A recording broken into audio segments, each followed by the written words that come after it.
Audio Jungle.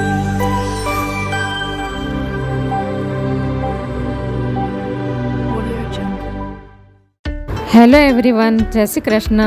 મારી ચેનલમાં તમારું સ્વાગત છે. આજે હું શિયાળા સ્પેશિયલ એકદમ સરળ અને અલગ રીતથી મેથી બાજરીના ઢેબરાની રેસીપી શેર કરવાની છું. આ મેથી બાજરીના ઢેબરા ખૂબ હેલ્ધી અને ટેસ્ટી હોય છે. આ રીતથી તમારા મેથી બાજરીના ઢેબરા પહેલી જ વારમાં એકદમ પરફેક્ટ અને સુપર ટેસ્ટી બનશે. ચેનલ પર નવા હોવ તો જરૂરથી ચેનલ સબસ્ક્રાઈબ કરજો, જેથી મારા દરેક વિડીયોનું નોટિફિકેશન તમારા સુધી પહોંચશે. તો આજે હું મેથીના ઢેબરા બનાવવાની છું. તો એના માટે આ બધી સામગ્રી લઈ લીધી છે. તો આ પોણી વાટકી જેટલો મેં આ બાજરીનો લોટ લીધો છે. આપણે ઢેબરા બાજરીના લોટમાંથી જ બને છે. તો એ આપણે એક બાઉલમાં નાખી દઈશું. અને પોણી વાટકી જેટલો આ ઘઉંનો લોટ છે ઝીણો, અને અડધી વાટકી જેટલો આ બેસન છે ચણાનો લોટ, એ નાખી દઈશું આપણે અંદર. એટલે બાજરીના લોટની અંદર આ જે ઘઉંનો લોટ અને ચણાનો લોટ નાખ્યો એટલે એનાથી સરસ બાઇડિંગ થશે. તો હવે આપણે આ ઝીણી સમારેલી મેથીની ભાજી અંદર નાખી દઈશું, જે મેં એક બાઉલ જેટલી લઈ લીધી છે. હવે એની અંદર આપણે આ લીલા મરચાંની પેસ્ટ છે 1 ચમચી જેટલી, અને આ ઝીણા કટ કરેલા લસણ છે 8 થી 10 કળી, અને આ ગ્રેટ કરેલું આદું છે, એ આપણે બધું અંદર નાખી દઈશું. તમારે આની અંદર લીલું લસણ એડ કરવું હોય તો તમે કરી શકો.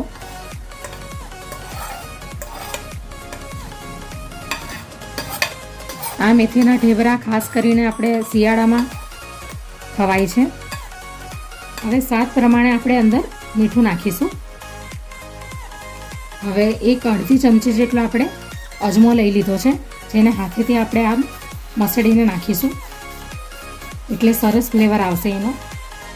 હવે બાકીના પાવડર ફોર્મમાં મસાલા નાખીશું. તો આ ગરમ મસાલો લઈ લીધો છે અડધી ચમચી, અને અડધી ચમચી ચાટ મસાલો છે, અને 1 ચમચી ધાણા જીરું છે, અને આ સફેદ તલ લઈ લીધા છે 1 ચમચી જેટલા, અને આ લાલ મરચું છે તીખું, અને અડધી ચમચી હિંગ છે, અને અડધી ચમચી હળદર છે. આ બધું આપણે આની અંદર નાખી દઈશું. હવે આપણે એની અંદર 1 ચમચી જેટલો ગોળનો પાવડર નાખી દઈશું. હવે આપણે આ ઢેબરાના લોટને આપણે પાણી વડે નથી ડો તૈયાર કરવાનો. આપણે એની અંદર દહીં નાખવાનું છે ખાટું. દહીંથી જ આપણે એનો ડો તૈયાર કરવાનો છે. હવે 1 ચમચી જેટલું આપણે એની અંદર ઘી નાખી દઈશું. હવે આપણે મેથીના ઢેબરાનો લોટ તૈયાર કરી લઈશું. આપણે આની અંદર પાણી નથી નાખવાના, એટલે આ લાંબો સમય સુધી આ ઢેબરા સારા ફ્રેશ રહે છે.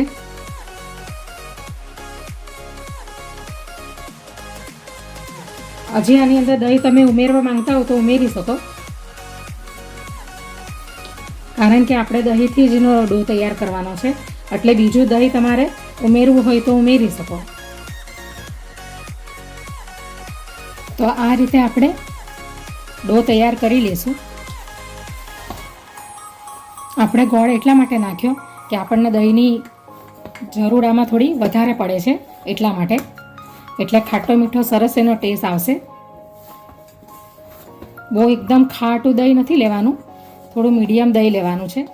એટલે આપણે એની અંદર પાણીનો ઉપયોગ નથી કર્યો, ફક્ત દહીંથી જ બનાવ્યું છે. અને બીજું કે અંદર મેથીની ભાજી પણ હતી, એટલે એમાંથી પણ થોડુંક પાણી રિલીઝ થયું છે. તો ડો તૈયાર થઈ ગયો છે મેથીના ઢેબરાનો. હવે આપણે ઢેબરા બનાવવાનું ચાલુ કરીએ. આ રીતે એક પોર્શન લઈ લેવાનું.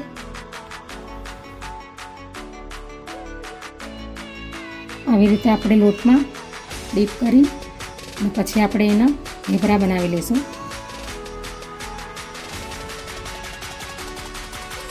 અને આ ઢેબરામાં બાજરીનો લોટનું પ્રમાણ વધારે હોય છે, એટલે આજુબાજુથી કિનારી એની ક્રેક થઈ જશે. તો આવી રીતે આપણે રોટલીના શેપમાં આપણે વણવાનું, અને પછી આપણે આ રીતનું એક બાઉલ લઈ લેવાનું, અને આપણે એને ગોળ શેપ એકદમ પરફેક્ટ શેપ આવે એટલા માટે આપણે આ વાટકાથી એને આમ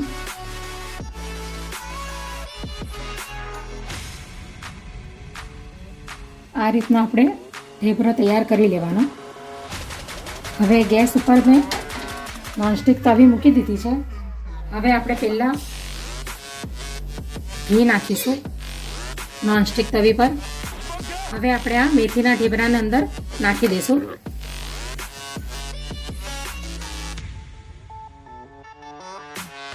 હવે આપણે એને પલટાવી દઈશું. આવી રીતે આપણે બંને સાઈડેથી બરાબર પ્રોપર એને શેકી લેવાનો ઘી નાખીને. અને તમારે તેલ યુઝ કરવું હોય તો તમે તેલ પણ યુઝ કરી શકો, પણ આ બાજરીના અને મેથીના ઢેબરા ઘીમાં સરસ લાગે છે એનો ટેસ્ટ. તો હવે આપણે બીજી સાઈડેથી બી પલટાવી લઈશું. ઘી લગાવી દઈશું.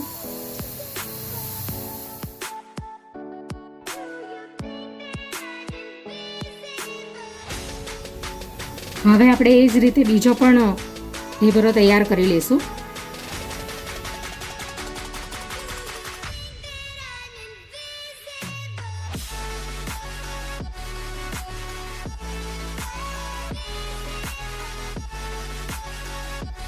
તો બંને સાઈડેથી ઢેબરા શેકાઈ ગયા છે.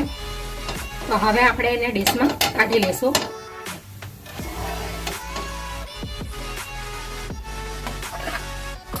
આપણે બીજા ઢેબરાને પણ શેકી લઈશું.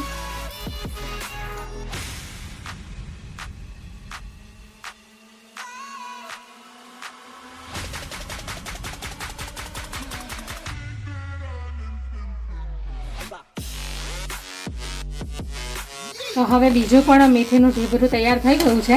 તો એને પણ આપણે ડીશમાં કાઢી લઈશું. આ રીતે આપણે બધા મેથીના ઢેબરા બનાવી નાખવાના. તો હવે આપણા મેથીના અને બાજરીના લોટના ઢેબરા તૈયાર થઈ ગયા છે. તો હવે આપણે એને પ્લેટમાં સર્વ કરી લઈએ.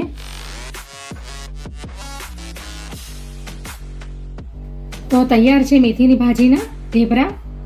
તો એને તમે દહીં સાથે પણ ખાઈ શકો, અથાણાની સાથે પણ ખાઈ શકો અને ગ્રીન ચટણી સાથે પણ ખાઈ શકો. શિયાળામાં ગરમા ગરમ ખાવાની ખૂબ મજા પડે છે, કારણ કે મેથીની ભાજી પણ ખૂબ પુષ્કળ પ્રમાણમાં મળતી હોય છે, ફ્રેશ એકદમ. અને બાજરીનો લોટ તો ખાસ કરીને શિયાળામાં આપણે ખાઈએ જ છીએ.